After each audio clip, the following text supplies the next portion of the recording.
اچھا، اب تو ملاقات کا ایک اور انداز بھی ہے کہ بھائی ہاتھ تو ملا ہی لیں گے لیکن تصویر بھی ساتھ چاہیے. جب تک تصویر نہ کھنچوائیں کوئی مانتا ہی نہیں کہ ہماری ملاقات فلاں سے ہوئی ہے.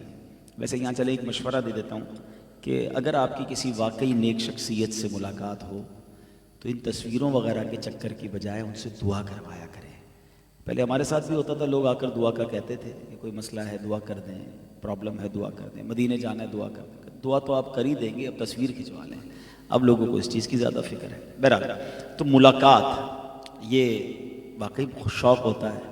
لیکن اگر میں ایک سوال کروں کہ قیامت کے دن وہ کون سی ہستی ہے جن سے آپ سبھی ملاقات کرنا چاہتے ہیں؟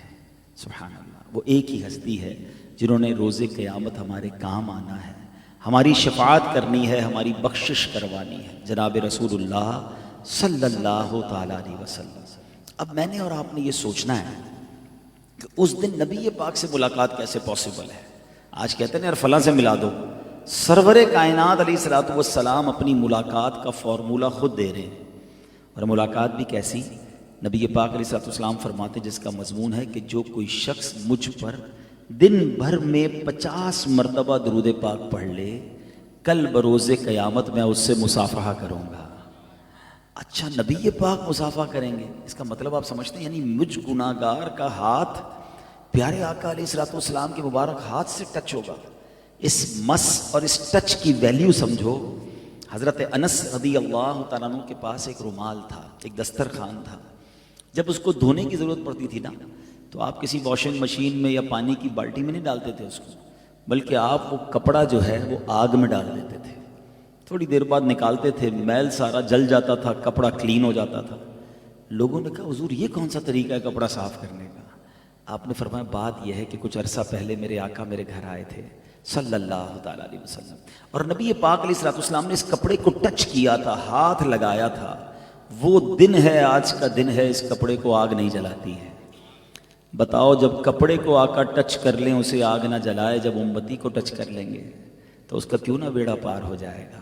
تو اب فارمولہ کیا ملا؟ صرف 50 بار روزانہ درود پاک پڑھو تو آقا مصافحہ فرمائیں گے. اب بتاؤ ہمیں کتنے درود پڑھنے چاہیے؟ مگر فضول کاموں کے لیے ہمارے پاس بہت ٹائم ہے، درود پاک کے لیے ہم وقت نہیں نکالتے. اپنی زندگی میں درود پاک کو شامل کیجئے. چلتے پھرتے اٹھتے بیٹھتے درود پاک پڑھتے رہیں، انشاءاللہ اس کی بہت برکتیں ملیں گی. آئیے مل کر محبت کے ساتھ بآواز بلند درود پاک پڑھ لیں. صلو علی الحبیب صلی اللہ تعالی علی محمد.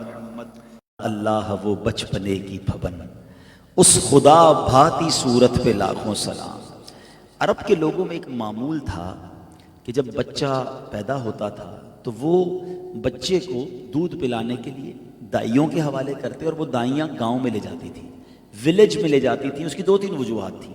ایک وجہ تو یہ تھی کہ بچے کی نشو و نما اچھی ہوگی، اس کو آب و ہوا اچھی ملے گی. دوسرا، عربی زبان جو ہے اس قوم کو، عربی لوگوں کو نا اپنی زبان سے بڑا پیار ہے. آپ دیکھیے ہمارے شہر میں زبان مکس ہو جاتی ہے، 10 15 20 بولیوں والے لوگ آ جاتے ہیں، سب ایک دوسرے سے بات کرتے ہیں تو ڈفرینٹ زبان ہو جاتی ہے. ایون اگر آپ مثال کے طور پہ میمنی بولنے والے ہی اگر الگ الگ علاقوں کے جمع ہو جائے تو ان کی میمنی بھی ڈفرینٹ ہو جاتی ہے. عرب کے لوگوں کو اپنی زبان کا بڑا خیال رکھنا ہوتا ہے، تو وہ بچے کو بچپن میں گاؤں بھیج دیتے ہیں تاکہ وہاں کی خالص عربی وہ سیکھ لے. اب یہی انداز اس دور میں بھی ہوا. بہت ساری دائیاں آئیں بچوں کو لینے کے لیے. بی بی حلیمہ سعدیہ رضی اللہ تعالی عنہا کہتی ہیں کہ میں بھی ان دائیوں کے ساتھ مکے آئی، خود کمزور تھی، میرے جانور بھی لاغر تھے، قحط کے دن تھے، پیسے میرے پاس بھی نہیں تھے. کہتے میرے اپنا دودھ بھی نہیں آ رہا تھا، میں اپنے بچوں کو بھی دودھ نہیں پلا پاتی تھی، لیکن غربت تھی. میں خود آ گئی کہ کوئی بچہ ملے گا، خدمت کروں گی تو اس کے ماں باپ سے پیسے لوں گی. جب مکے آئی تو بڑے بڑے رؤسا، بڑے بڑے امیروں کے بچے تو دائیوں نے فوراً لے لیے، مجھے کسی نے بچہ ہی نہیں دیا. اور کہتی میں نے دیکھا ایک بچہ ایسا ہے جو چہرہ بڑا نورانی ہے مگر کسی دائی نے نہیں لیا اس کو. اس کی وجہ یہ تھی کہ اس بچے کے والد صاحب دنیا میں نہیں تھے. ان دائیوں نے یہ سوچا کہ جب والد ہی نہیں ہے تو کچھ انعام بھی نہیں ملے گا. اب میں نے سوچا خالی جانے سے بہتر ہے ایسا نورانی بھی نہیں ہے، ایک ایسی دائی ہے جس نے نبی پاک کی خدمت کی، آج ساری دنیا ان کا نام جانتی ہے، قیامت تک ان کا نام روشن ہو گیا ہے. ہر سیرت نگار جب بھی نبی پاک کی سیرت لکھے گا بی بی حلیمہ سعدیہ رضی اللہ تعالی عنہا کا نام ضرور لکھے گا، کیونکہ آپ کی تقدیر کیسی جاگی. ناز کر تو اے حلیمہ سرور کونین پر، گر لگی اچھی تو تیری جھونپڑی اچھی لگی. تیرے گھر پہ نبی پاک قریب لے آئے, کرم فرمایا. اب ہوا کیا کہ نبی پاک علیہ الصلوۃ والسلام نے جو ہے وہ بی بی حلیمہ سعدیہ نے پیارے آقا علیہ الصلوۃ والسلام کو گود میں لے لیا. اب آتے ہوئے ماجرا یہ تھا کہ جب آپ آ رہی تھی تو آپ کا خچر سب سے پیچھے, اونٹنی سب سے پیچھے رہتی تھی. سارا قافلہ پریشان تھا کہ اے حلیمہ تمہاری وجہ سے سب کو بار بار رکنا پڑتا ہے, جلدی اپنے خچر کو چلاؤ, جلدی اپنے جانور کو چلاؤ. کہتی جب واپسی کا وقت ہوا تو میرا خچر سب سے آگے, میرا جانور سب سے آگے ہے. تو قافلے والے کہتے ہیں حلیمہ کیا جانور چینج کر لیا ہے, تبدیل کر لیا ہے؟ کہتے نہیں میں نے تبدیل نہیں کیا, پتہ نہیں کیا معاملہ ہے. وہ اونٹنی جس کے تھن سوکھے ہوئے تھے, کہتی اس اونٹنی کے تھن بھر گئے. خود بی بی حلیمہ کہتی جب میں گھر پہنچی تو مجھے بھی اللہ پاک نے طاقت اور توانائی دی, میرے اندر بھی دودھ آیا, میں نے اپنے بچے کو بھی پلایا, سرکار دو عالم علیہ الصلوۃ والسلام کو بھی پلایا. اچھا ابھی بی بی حلیمہ سعدیہ کو پتہ نہیں ہے کہ یہ بچہ کیا ہے اور ان کے کمالات کیا ہیں, ابھی تو کمالات ظاہر ہونا شروع ہوئے. بی بی حلیمہ کہتی جب ہم نے اپنی اونٹنی سے دودھ نکالا گھر کے سارے برتن بھر گئے, اللہ نے ایسی برکت دی. اب رات ہوئی, سب بچے بھی, کہتی میں بھی سکون کی نیند سونے لگی. جب ہم سونے لگے تو ہمارا گھر پورے محلے میں چمکنے لگا. اس زمانے میں تو لائٹس نہیں تھی نا, اب تو لائٹ جلتی ہے پتہ چلتا ہے کسی کا گھر ہے. کہتی پورے محلے میں, پورے گاؤں میں میرا گھر چمکنے لگا. صبح ہوئی تو پڑوس کی عورتیں آئیں, کہتی اے حلیمہ کو چراغ لائی ہو, رات بھر تمہارے گھر میں چراغ چلتا رہا. کہتی چراغ نہیں جل رہا تھا, ایک ایسا بچہ لائی ہوں جس کا چہرہ ساری رات ہی چمک رہا تھا. اللہ اکبر. اب بی بی حلیمہ سعدیہ پر یہ ڈسکلوز ہونا شروع ہوا کہ دیر از سم تھنگ اسپیشل, یہ بچہ کچھ نرالا ہے, یہ شخصیت کچھ اور ہے. سبحان اللہ. نبی پاک علیہ الصلوۃ والسلام کی برکتیں کیسے ظاہر ہوئیں کہ بی بی حلیمہ سعدیہ کی بکریاں جب چرنے جاتی ساری فربا ہو جاتی, موٹی تازی ہو جاتی, پورے گاؤں اپنے رضائی. بی بی حلیمہ واپس آئیں, بی بی آمنہ سے عرض کیا کہ حضور آپ اپنے بیٹے کو واپس لے لیں, اس کو کوئی جن یا آسیب کا مسئلہ لگتا ہے. بی بی آمنہ نے بڑی پیاری بات فرمائی کہ اے حلیمہ میرے بیٹے کو کچھ نہیں ہوگا. جب اس کی ولادت ہوئی تھی میں نے وہ انوار دیکھے ہیں, میں نے وہ برکتیں دیکھی ہیں, میرا بیٹا بڑی شان والا ہے, مجھے بڑی بشارتیں دی گئی ہیں. سبحان اللہ. اب میرے پیارے اسلامی بھائیوں یہ کیا تھا, یہ جو سینہ کھولا گیا ایکچولی یہ شق صدر ہوا تھا. نبی پاک علیہ الصلوۃ والسلام کا شق صدر 4 بار ہوا ہے, یاد رکھیے گا. یہ نبی پاک کا وہ معجزہ ہے جو کمال ہے. آج کہتے ہیں اوپن ہارٹ سرجری, ڈاکٹر بڑی سائنس نے ترقی کر لی ہے, مگر اوپن ہارٹ سرجری کے بعد بھی ٹانکوں کے نشان رہتے ہیں, مہینوں تکلیف رہتی ہے. میرے آقا کا 4 بار شق صدر ہوا اور 4 بار قلب مصطفیٰ صلی اللہ تعالیٰ علیہ وسلم میں نور داخل کیا گیا. کوئی تکلیف نہیں تھی, کوئی نشان نہیں تھا, اور یہ شق صدر فرشتوں نے کیا. اور علماء نے ان چاروں شق صدر کی حکمتیں بھی بیان کی. پہلا شق صدر جو ہوا یہ تقریباً 2 سے 3 سال کی عمر مبارک تھی کہ بچپن کے معاملات تھے, بچہ بچپن میں کھیل کود کی طرف دوڑتا ہے. نبی پاک ان تمام چیزوں سے دور رہیں, اس لیے نور مصطفیٰ قلب مصطفیٰ میں نور داخل کیا گیا. دوسرا شق صدر 10 سال کی عمر میں ہوا کہ اب جوانی کے دن جب قریب آتے ہیں تو جوانی کی خواہشات حملہ کرتی ہیں. میرے آقا ان سے بھی محفوظ رہیں. قلب مصطفیٰ صلی اللہ تعالیٰ علیہ وسلم میں اور نور داخل کیا گیا. تیسری بار شق صدر ہوا جب میرے آقا کی عمر مبارک 40 سال تھی, جب پہلی وحی نازل ہونی تھی, قرآن کا نزول ہونا تھا. اب نبی پاک کے قلب کو مزید طاقت دینے کے لیے نور داخل کیا گیا. ذرا سوچو قلب مصطفیٰ صلی اللہ تعالیٰ علیہ وسلم کی طاقت کا عالم کیا ہے. خود قرآن فرماتا ہے کہ اگر ہم اس کو کسی پہاڑ پر اتارتے وہ پہاڑ ریزہ ریزہ ہو جاتا. یعنی there is no place on earth, زمین پر کوئی جگہ نہیں تھی جہاں قرآن نازل ہو سکتا جو اس کے بوجھ کو اٹھا سکتا. اللہ نے سینہ مصطفیٰ قلب مصطفیٰ صلی اللہ تعالیٰ علیہ وسلم کو وہ طاقت بخشی کہ وحی کا بوجھ نبی پاک کے قلب منور پر اترتا, اور میرے آقا قرآن سناتے بھی, سنتے بھی اور یاد بھی فرماتے رہے. اور چوتھی بار جو میرے آقا علیہ الصلوۃ والسلام کا شق صدر ہوا وہ ہوا کب ہوا کہ جب معراج کی رات میرے آقا کو رب کا دیدار کروایا گیا. یہ کتنا بڑا کام تھا. Try to imagine. اس کی اپنی تجلیات کتنی تھی کہ حضرت موسیٰ علیہ الصلوۃ والسلام نے تمنا کی تھی کہ اللہ میں تجھے دیکھنا چاہتا ہوں, اور ارشاد ہوا تھا لن ترانی, اے موسیٰ تم دیکھ نہیں سکو گے. آپ نے ریکویسٹ کی, تجلی اتاری گئی پہاڑ پر, آپ اس تجلی کی تاب نہ لا کر بے ہوش ہو گئے.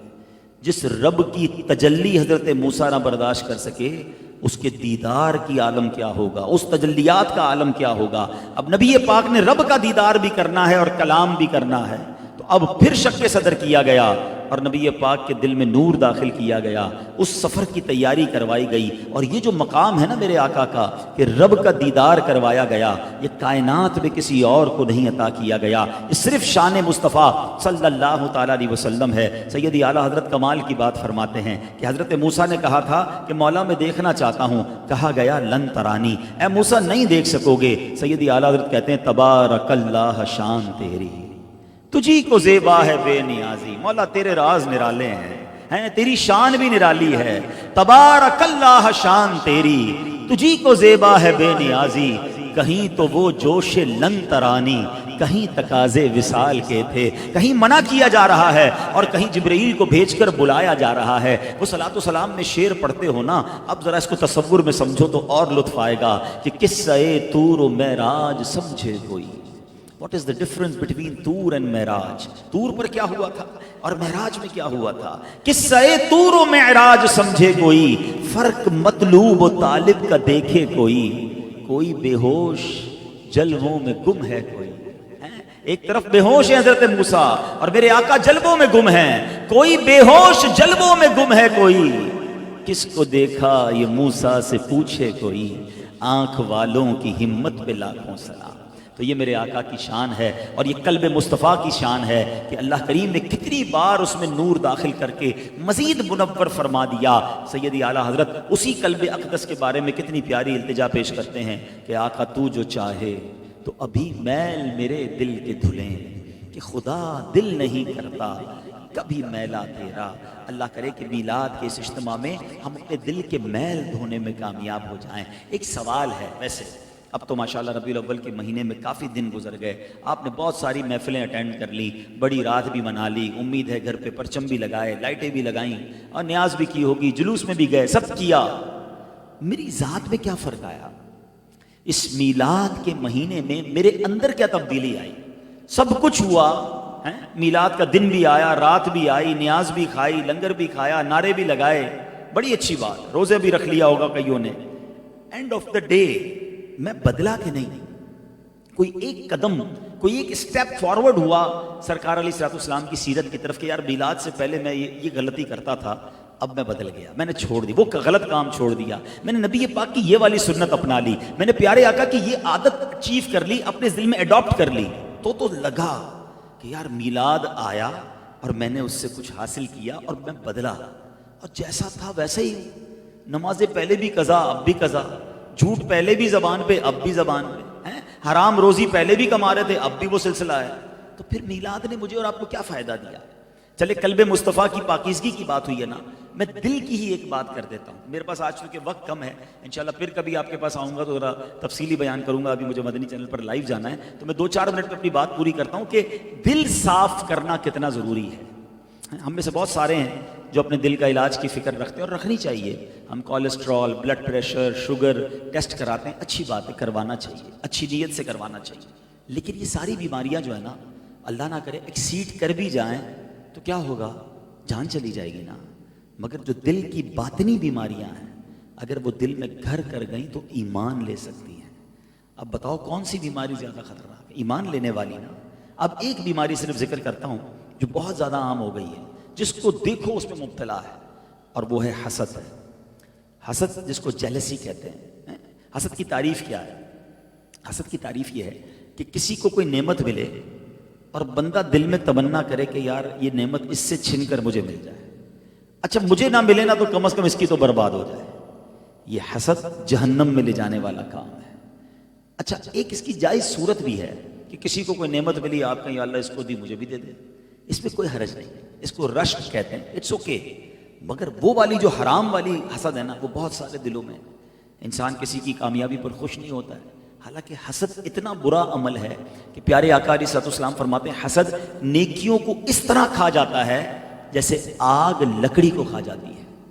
اب بتائیے آگ جلائیں لکڑی پر، تھوڑی دیر بعد کیا ہوگا؟ لکڑیاں ختم، راکھ۔ ہم روزے بھی رکھیں، زکوٰۃ بھی دیں، صدقہ بھی دیں، نماز بھی پڑھیں، درود بھی پڑھیں اور حسد بھی کریں، اس کا مطلب کیا ہوا؟ ساری نیکیاں جمع کی اور آگ لگا دی۔ اس سے بڑی بے وقوفی کیا ہوگی؟ ایک اور جگہ نبی پاک علیہ السلام فرماتے ہیں، حدیث پاک کا مضمون ہے، حسد ایمان کو مونڈ دینے والی بیماری ہے، ایمان برباد کرنے والی بیماری ہے، لیکن اس کے بارے میں کوئی بات نہیں کرتا، دل میں پالے بیٹھے ہیں حسد کو۔ خدا را دل کو حسد سے پاک کرے۔ حسد کرنے والا ایکچولی پتہ کیا کرتا ہے؟ دو تین باتوں کا جواب دیجئے۔ دولت دینے والا کون ہے؟ زور سے جواب دیجئے۔ عزت دینے والا کون ہے؟ اولاد دینے والا کون ہے؟ شہرت دینے والا کون؟ اللہ ہے نا۔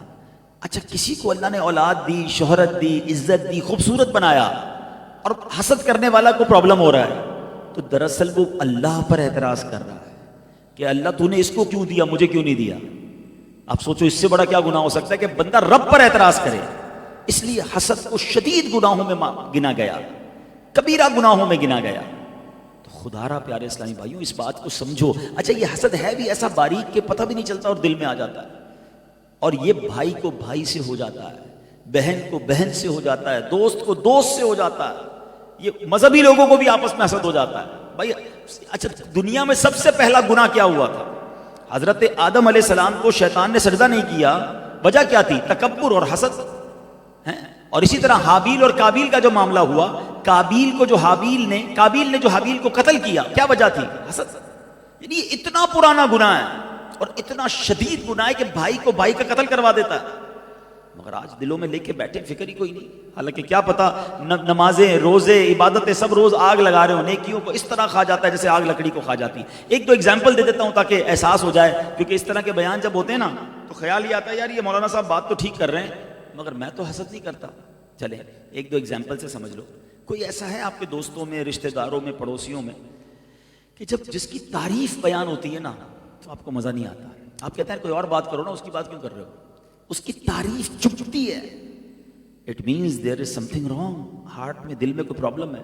اچھا، اس کو کوئی ترقی ملے، کوئی آ کر بتایا یار پتہ چلا اس نے فلیٹ بیچ کے بنگلہ لے لیا ہے، ارے دو بیڈ روم کا فلیٹ تھا 4 بیڈ روم کا لے لیا ہے، ارے اس نے نئی گاڑی لے لی ہے، بس ادھر سنا اور ادھر جیسے بم گرانا، اچھا اور بڑا گھر لے لیا، گاڑی لے لی۔ اگر یہ پرابلم ہو رہی ہے تم کو تو یہ حسد نہیں تو کیا ہے؟ کیوں تکلیف ہو رہی ہے؟ اللہ اسے دے رہا ہے، اللہ دینے والا نا، وَتُعِزُّ مَن تَشَاءُ وَتُذِلُّ مَن تَشَاءُ۔ اچھا، ایک اور ٹیسٹ، کوئی ایسا ہے کہ جب اس کو نقصان پہنچے، یار پتہ چلا اس کی دکان میں آگ لگ گئی، اچھا چہرے پہ تو بولیں گے او ہو بہت افسوس ہوا، اچھا دل میں لڈو پھوٹ رہے ہیں، میں تو چاہتا یہی تھا برباد ہو جائے۔ کسی کے نقصان پہ اگر آپ کو خوشی ہو رہی ہے، وہ بدنام ہو گیا، اس کا اسکینڈل آ گیا، ارے اس کے گھر میں پرابلم ہو گئی، اچھا بتاؤ تو صحیح کیا ہوا ہے، مزے لے لے کر، تو اور کیا ہے حسد؟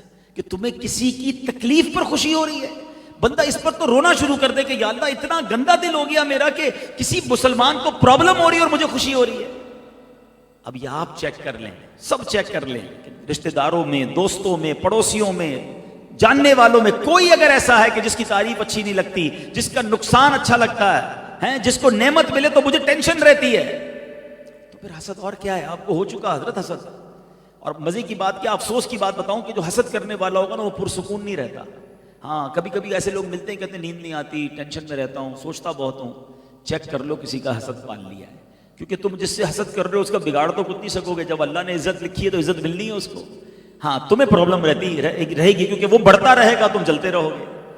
اب اس کو پاک کرنا ہے، اس کو نکالنا ہے۔ آخر میں علاج بھی سن لو، ساری دل کی بیماریوں کا پہلا علاج تو دعا ہے۔ اللہ سے دعا کرو کہ میرے مولا میرے دل کو پاک کر دے، میرے دل کو تکبر، حسد، ان گندی بیماریوں سے پاک کر دے۔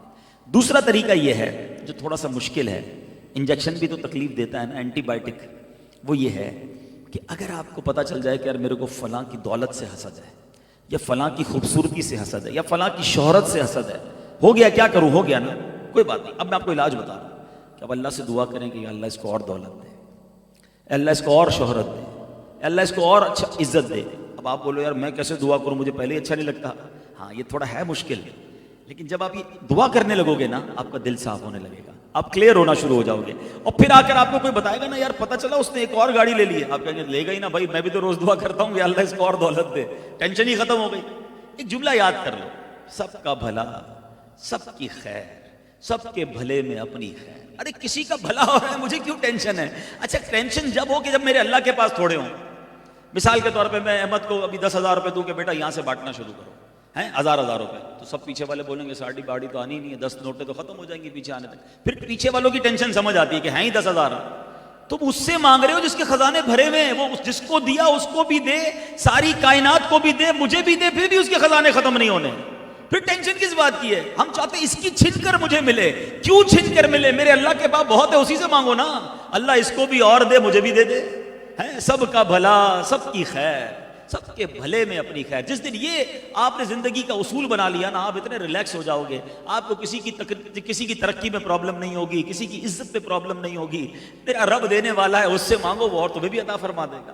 تو یہ جو تکلیف ہے نا دل کی، اس سے دور ہو جاؤ. اور آج نبی پاک کے مبارک قلب کی پاکیزہ دل کی بات ہوئی ہے. اللہ ان کے صدقے ہمارے دلوں کے میل بھی دور فرما دے، ہمارے دل کو حسد سے پاک فرما. ہم بیٹھے رہیں گے، محفل کا تقدس باقی رکھیں. ابھی محفل جاری ہے، میں حاضری لگانے آیا تھا. بہت شکریہ جن لوگوں نے بلایا. حلیمہ ٹاور میں جو لوگ رہتے ہیں، اللہ اس پورے بلڈنگ اور اس پورے محلے پر اپنی رحمتوں کا نزول فرمائے. یہ سلسلہ جاری رکھیے گا. یہ نصیب والوں کا حصہ ہوتا ہے کہ جہاں جن کے گھروں پر، جن کی بلڈنگوں میں، جن کے محلوں میں سرکار کا ذکر ہوتا ہے.